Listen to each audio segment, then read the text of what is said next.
챕터 3 동적 라우팅의 실습에 앞서서 이론 내용 먼저 짚어보고 넘어가 보도록 하겠습니다. 우선 동적 라우팅 프로토콜의 목적입니다. 원격 네트워크를 검색하고 최신 라우팅 정보를 유지 관리하는 데 사용합니다.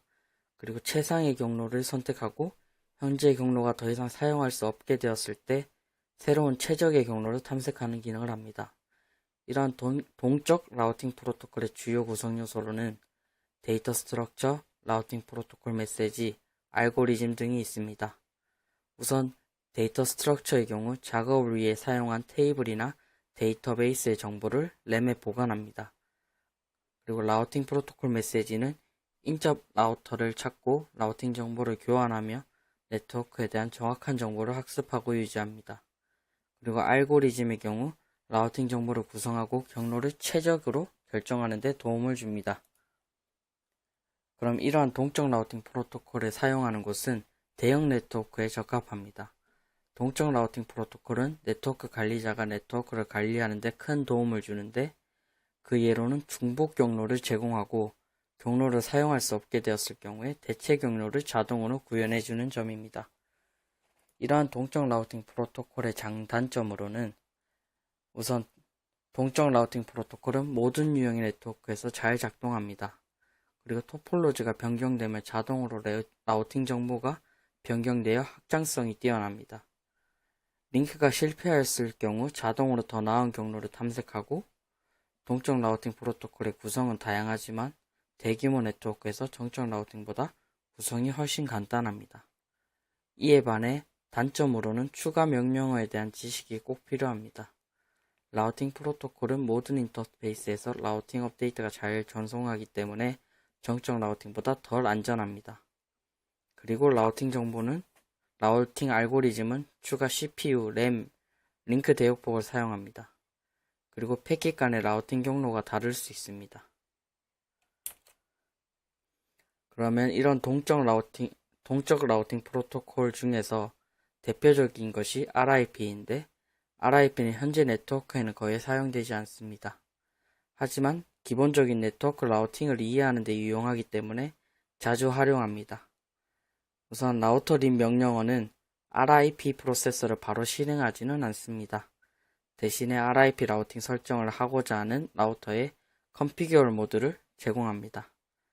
RIP를 활성화하게 되면 기본 버전은 버전 1이고 RIP를 비활성화하기 위해서는 no 라우터 립 명령어를 사용하시면 됩니다.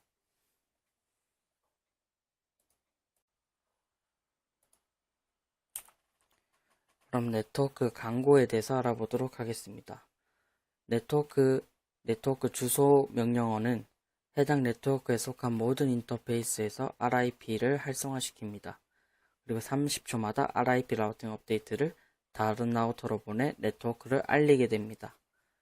이와 같이 라우터 립으로 컨피규어 모드로 들어간 후에 네트워크를 작성하여서 이 네트워크를 작성한 것을 강고하여서 자신이 이 네트워크를 로컬로 가지고 있다라는 것을 알려주게 됩니다. 그리고 참고로 RIP 버전 1은 IPv4에 대한 클래스 라우팅 프로토콜입니다. 그럼 RIP 버전 2를 사용했을 때에 대해서 알아보도록 하겠습니다. RIP 버전 2를 사용하기 위해서는 버전 2 명령어를 사용해야 되고 COIP 프로토콜스 명령어를 사용하여 RIP 버전 2가 구성되었는지 확인할 수 있습니다. 그리고 COIP 라우트 명령어를 사용하여서 라우팅 테이블의 RIP 버전 2 경로를 확인할 수 있습니다. 그럼 RIP 버전 1은 어떤 것이고 버전 2가 어떤 것인지 알아보도록 하겠습니다. 버전 1은 서브넷 마스크 정보가 없는 라우팅 정보 전송입니다. 이러한 서브넷 마스크 정보가 없는 것을 클래스 풀이라고 합니다. 그럼 RIP 버전 2는 서브넷 마스크 정보가 포함되어 있습니다.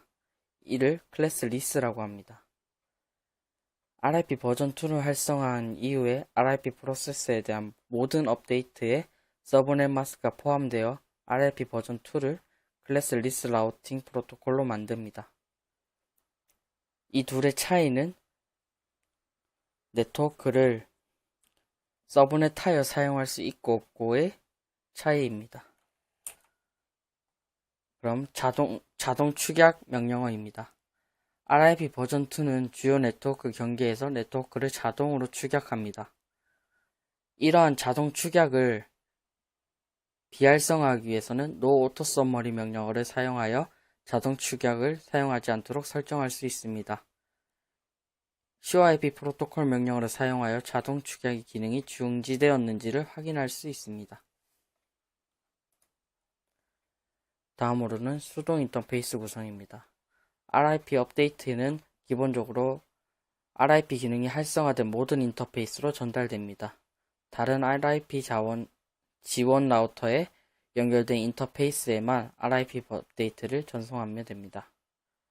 랜으로 RIP 업데이트를 보내면 대역폭이 매우 낭비되고 자원이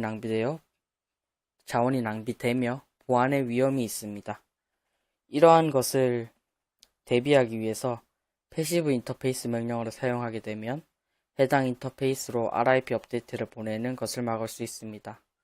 하지만 여전히 네트워크 정보를 다른 라우터로 강구할 수 있습니다. 이는 만약에 라우터 1에 네트워크 RIP가 구성되어 있을 경우에 다른 라우팅 쪽으로 RIP 메시지를 보내면 강구할 수 있지만 반대로 랜 쪽으로는 굳이 보낼 필요가 없습니다. 이러한 것을 막기 위해서 패시브 인터페이스 명령어를 사용합니다. 그럼 다음으로는 기본 경로 전파입니다. 그림에서 인터넷에 연결하기 위해서 기본 정적 경로를 R1에 작성합니다. 위와 같이 IP 라우트 0.0.0.0에 0.0.0.0 시리얼을 이용해서 정적 경로가 구성되어 있습니다. 이 정적 경로를 다른 라우터에 R1이 정적 경로 인터넷으로 향하는 길을 가지고 있다라는 것을 강구하기 위해서 사용할 수 있는 명령어가 Default Information Originate입니다. 이 명령어를 사용하여 R1에게 RIP 업데이트 시에 기본 정적 경로를 전파하도록 지시할 수 있습니다. 이 명령어를 사용할 경우에 R1이 현재 정적 경로를 가지고 있다는 것을 R2와 R3에게 RIP 정보가 갈 때 같이 함께 보내게 됩니다. 그렇게 되면 R2도 R1이 인터넷으로 가는 길을 가지고 있다는 것을 알게 되고 R3도 마찬가지로 인터넷으로 가는 길을 R1이 알고 있다는 것을 알게 되는 것입니다. 네, 여기까지 챕터 3 이론 부분을 마치도록 하겠습니다. 감사합니다.